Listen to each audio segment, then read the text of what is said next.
Pan ddes i mas o mam, plentyn cyntaf mewn i'r teulu, drama cwyn o dan dy roed a chlamp o goesau mor chunky. Babi rhif 2, llai o sylw ond mwy o freedom, o'n i'n fodlon fy myd cyn dyddie'r middle child syndrome. Ond sioc mawr i'r teulu oedd y drydydd babi. Mae 2 chwaer yn berffeth, mae 2 yn draffeth.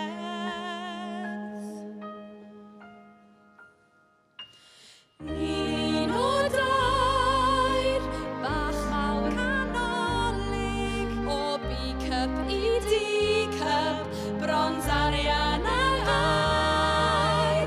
2 yr un peth, ni'n same but different. Gewch chi benderfynu pwy yw eich hoff chwaer.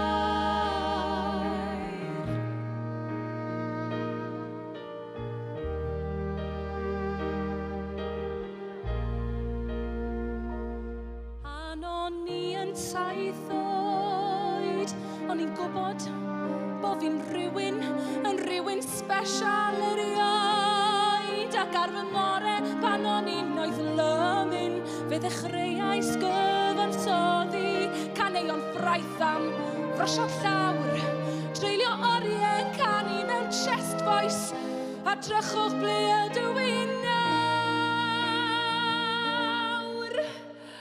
Pan o'n i yn 7 oed, o da fi wallt fel morforwyn, fi oedd Gwen o Benair, oedd yng ngwallt i eitha following, ond oedd pixie cut mewn ffasiwn, mydd mama chlippers yn ei llaw.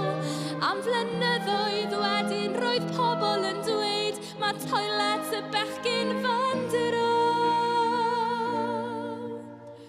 Pan o'n i'n hunasaf, nath mama dad ysgaru, ond o'n i'm llawer gwaith, cos o'n i'n enw iwer bach sneaky, defnyddio'r broken home i mantais, gan ganolbwyntio ar fy mwyd.